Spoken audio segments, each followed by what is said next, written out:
અને ભક્તો, જે કામ તમે હાથમાં લો એ પૂરો ન થાય ત્યાં સુધી માણસને સંતોષ ન થાય. કોઈ ડ્યુટી તમે બજાવો છો, અધૂરું કામ છોડીને આવો તો તમને સંતોષ ન થાય. લોકનું કાર્ય અધૂરું રહે તો જો અસંતોષ થાય, આ ધરતી ઉપર પણ કઈક ડ્યુટી બજાવવા આપણે આવ્યા છે, એક ફરજો નિભાવવા માટે આવ્યા છે. એક ફરજો નિભાવજો, મસ્ત મજા આવી જાય. શરીર માટે પણ ફરજ નિભાવજો. શરીર કેમ કરીને સ્વસ્થ રહે એમ વર્તવું એ ફરજ છે. તમે ગમે તે ખાઈ લો, ગમે તે પી લો, ગમે ત્યાં ખાઈ લો, ગમે તેવું ખાઈ લો, ગમે ત્યારે ખાઈ લો, ગમે તેટલું ખાઈ લો, આ બધું જ તમારા શરીર ફરજ ગુમાવે છે. ક્યાં ખાવું, કેટલું ખાવું, કેવું ખાવું, ક્યારે ખાવું, કેટલું ખાવું, અનુસંધાન જે ચૂકે એનું શરીર રોગનું ઘર બની જાય. શરીરની ફરજ તમે ગુમાવી,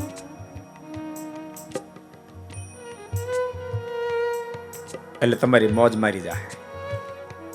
એક પણ ફરજ તમે ગુમાવો એટલે મોજ મારી જાય. હું તમને કહું, તમે મર્સિડીઝ ગાડી હાંકી રહ્યા છો, એકાદ ફરજ ગુમાવી. બ્રેક મારવાનો ટાઈમ આવ્યો ત્યારે બ્રેક નો મારી, ફરજ ગુમાવી. સ્ટેરિંગ ઘુમાડવાનો ટાઈમ આવ્યો ત્યારે સ્ટેરિંગ નો ઘુમાડ્યું, ફરજ ગુમાવી. ગાડીને જે બાજુ ટર્ન મારવો જોઈએ એ બાજુ ટર્ન ન માર્યો, ફરજ ગુમાવી. એક ગુમાવી પછી જીવન પણ એવું છે. અનેક ફરજો નિભાવવાની, એક ફરજ તમે ગુમાવશો,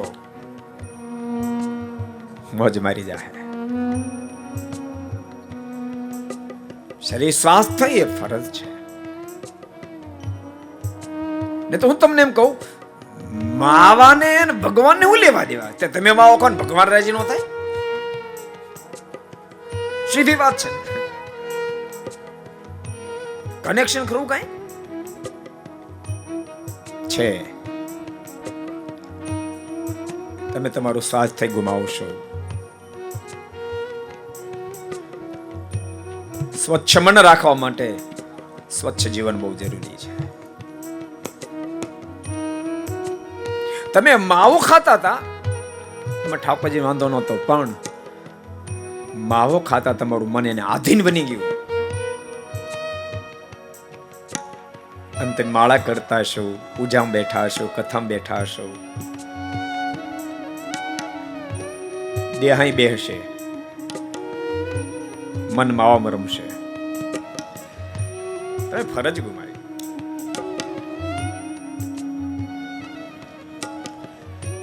અત્યારે માણસો પર બુદ્ધિ બહુ નથી, આ બધા તર્ક કરે.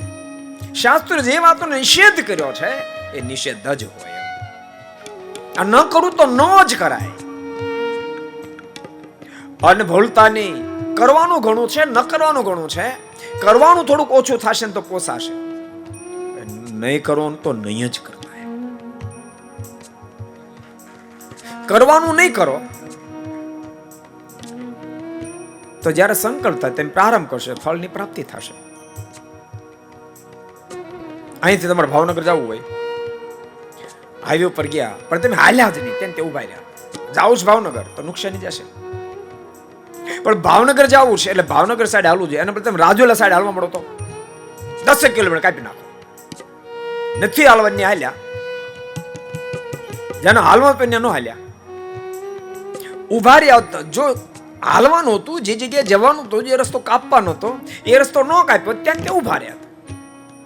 ફાયદો ન થતો પણ નુકસાની લાંબી ન થતી. પણ તમે નહોતો હાલવાની હાલ્યા, સમજાય છે તમને? કેવડી નુકસાની કરી. 10 ગયા 10 રિટર્ન આવો પાછા. તમે શિક્ષાપત્રી જોશો તો ભગવાન સ્વામિનારાયણે શું કરવાનું એના શ્લોકો જેટલા લખ્યા, ને કરતા શું નહીં કરવાના શ્લોકો જાજા લખ્યા. ઉપાડ જ ત્યાંથી કર્યો.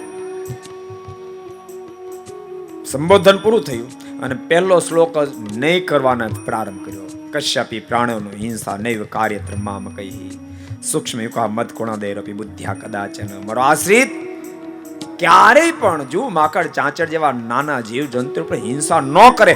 એમનો કીધું પેલા માળા કરે, ઈ તો બહુ મોડું કીધું. ભગવાનને ખબર છે પેલા વાવવાનું હોય, પેલા પછી કરવાનું હોય, પછી વાવવાનું.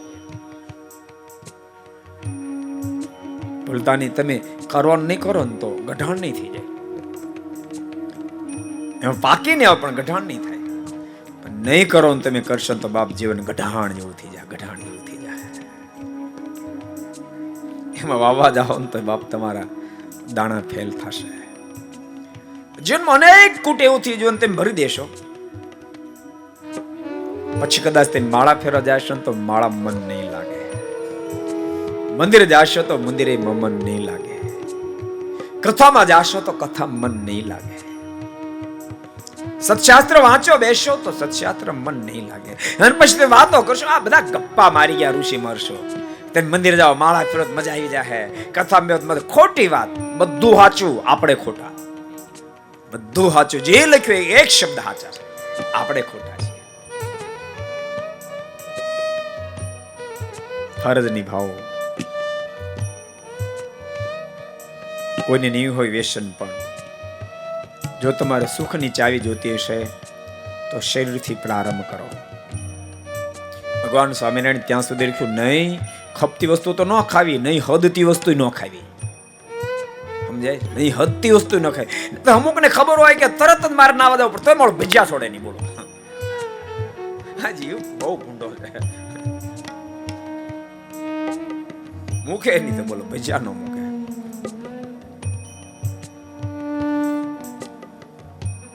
પૂર્ણ આનંદ તો ત્યારે થાય જ્યારે પૂર્ણ ફરજો બજાવી શકાય. એક ફરજ તમે ચૂક્યા એટલે ખલાસ, મોજ મારી જાય. મહાપુરુષ એટલા માટે મોજમાં જીવી શકે છે બાપ, એક એક ફરજને અનુસંધાન રાખીને કદમ ઉઠાવે છે જેથી કે મોજમાં જીવી શકે છે. ભૂલતા એક પરમાત્મા તત્વ જ એવું છે કે જેને ફરજની સાથે કાંઈ લેવા દેવા નથી. એ જેને સ્પર્શ કરે એ દિવ્ય થઈ જાય, એટલે એમાં દુર્ગુણ રહેવા પામતું નથી. પછી ગમે તે કરે, એ ખાય તોય ભલે, પીવે તોય ભલે, જીતે તોય ભલે, હારે તોય ભલે, હસે તોય ભલે, રડે તોય ભલે, એ બધું મંગળમય છે. એની સ્મૃતિ આપણે કરીએ તો આપણે મંગળમય બની જાય. એટલે પરમાત્માને જ કાયદો લાગુ પડતો નથી. બાકી જીવ થી અક્ષર સુધી બધાને કાયદો લાગુ, બધાને કાયદો લાગુ પડે. શાસ્ત્રે બતાવેલી વસ્તુ જ કરવી પડે. ની બહાર પગ મૂકો એટલે ગોથેલું ખાઈ જ જાય. XYZ કોઈ પણ કેમ બ્રહ્મનિષ્ઠ સ્થિતિ પામેલા ન હોય. ભગવાન સ્વામિનારાયણ આગળ બોલશે 7મા અધ્યાયમાં. મહારાજ કે બ્રહ્મનિષ્ઠ સ્થિતિ પામેલો સંત હોય, સમાધિનિષ્ઠ સંત હોય, યદ્યપ એને સત્સંગનો ત્યાગ ન કરવો, યદ્યપ સત્શાસ્ત્રનો અભ્યાસનો ત્યાગ ન કરવો, અને ત્યાગ કરે તો નિશ્ચય ભ્રષ્ટ સ્થિતિને પામી જતી નાત્ર સંશય. એમાં કોઈ શંકાને સ્થાન નથી. લોયાના 13મા વચનામૃતમાં મહારાજ કે ભવ બ્રહ્માદિક જેવા પણ અમારા ચરણાવીને છોડે એને પણ માયા લોથપોથ કરી નાખે. બાપ એને માયા લોથપોથ કરી નાખે, એને પણ ધૂળ છાડતા કરી. રખેન આપણે ગુમાનમાં ન રહી જાય, મને કાંઈ ન થાય. રખેન ગુમાનમાં ન રહી જાય. ફરજ નિભાવશો તો મોજ એટલી આવશે, ફરજ ચૂકશો તો ઉપાધિ એટલી આવશે.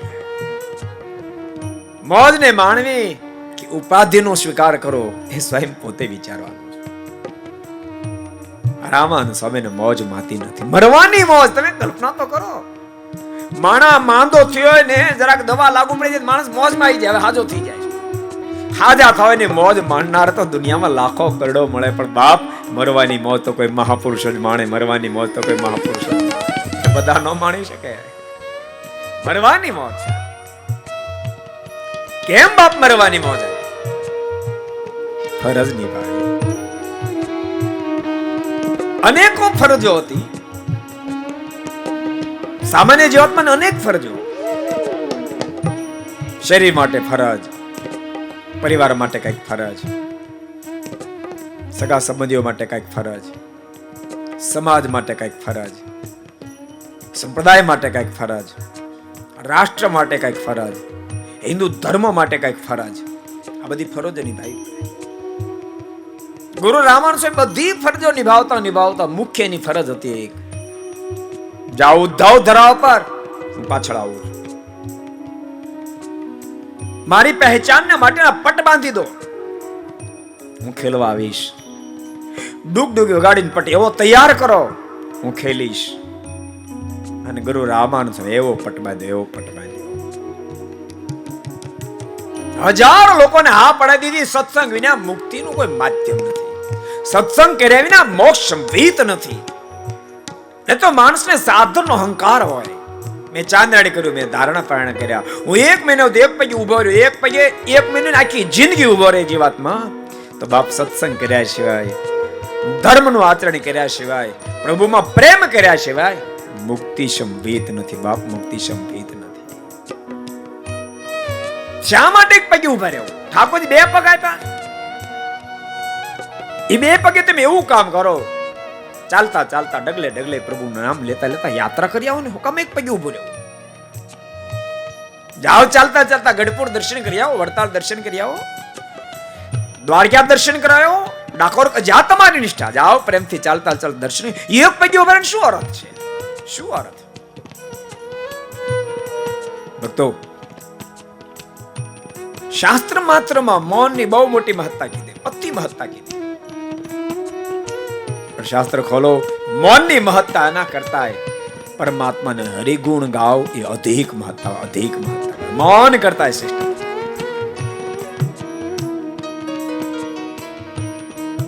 સ્વામી હા લાખો લોકોને પડાવી દીધી, જ્યાં સુધી સત્સંગ ન થાય જીવાત્માને,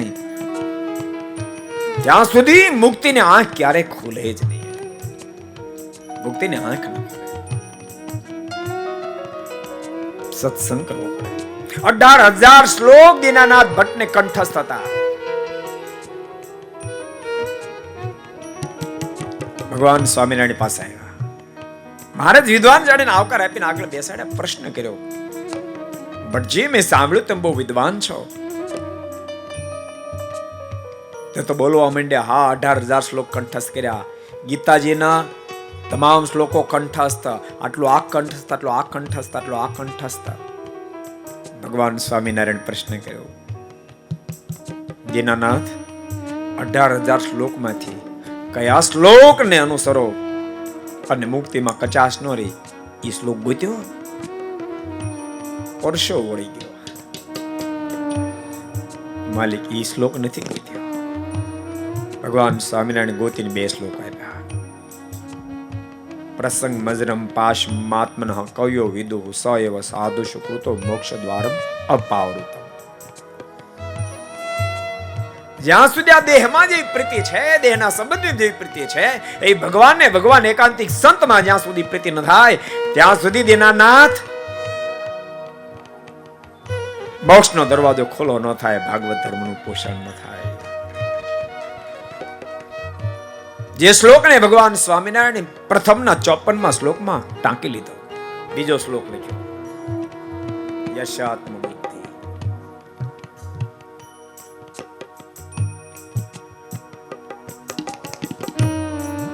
મધ્યના 54માં ટાંક્યો, યશાત્મ બુદ્ધિ ગુણ પ્રેતિ ધાતુ કે સ્વધિક કલત્રાદેશ બ્રહ્મ ઇચ્છતિ યતીર્થ બુદ્ધિ સલિલેન કરી ચિત જનેશ્વ વિઘ્નેશ એવ ગોખર. હદ લખી નાખ્યો. સ્વયં ભગવાન કૃષ્ણ બોલ્યા છે. શ્રીમદ ભાગવતના 10મા સ્કંદના ઉત્તરાર્ધ ભાગમાં બોલ્યા. સંતો જ્યારે કુરુક્ષેત્રના મેદાનમાં વસુદેવજી મોટો યજ્ઞ કર્યો ત્યારે સંતો આવ્યા, અને સંતોને આવેલા જોતાની સાથે ભગવાન કૃષ્ણ ખૂબ રાતે, પધારો પરમહંસો પધારો, તમારા આગમનથી મને ખૂબ આનંદ થયો. કેમ આનંદ થયો? તમારા દર્શન દુર્લભ છે. તમારી મહત્તાની ઊંચાઈની શું વાત કરું. યશાત્મ બુદ્ધિ કોણ પ્રેતિ ધાતુ કે વાત પિત્ત અને કપથી બનેલો આ દેહ, એમાં જે આત્મબુદ્ધિ છે, દેહના સંબંધી સાથે જે આત્મીય બુદ્ધિ છે, ગંગા વગેરે નદીઓની અંદર જેવી તીર્થ બુદ્ધિ છે, અને મૂર્તિ નિશ્ચય જે પૂજ્ય બુદ્ધિ છે એવી જેને મારા એકાંતિક સંતની સાથે આત્મબુદ્ધિ, આત્મી બુદ્ધિ, પૂજ્ય બુદ્ધિ અને તીર્થ બુદ્ધિ નથી તેથી સૈવ ગોખારા. એ માણસ હોવા છતાં ગધેડા જેવો છે. એટલી ઊંચાઈની વાતો એ સત્સંગ કરતા જીવાત્માને જ્ઞાન થાય. ભક્તો પણ જોજો અન્યથા નહીં લેશો. ભગવાન સ્વામિનારાયણે આટલી મોટી મહત્તા સંતની બતાવી, એના ઉપર આચાર્યશ્રીની સ્થાપના કરી. બાપ એની કેટલી ઊંચાઈ હશે, કેટલી ઊંચાઈ હશે. अगर ये वीडियो आपको पसंद आया हो तो लाइक करें और शेयर करना मत भूलिए कथा चैनल को, और बेल आइकॉन पर क्लिक करना मत भूलिए लेटेस्ट वीडियो सबसे पहले पाने के लिए.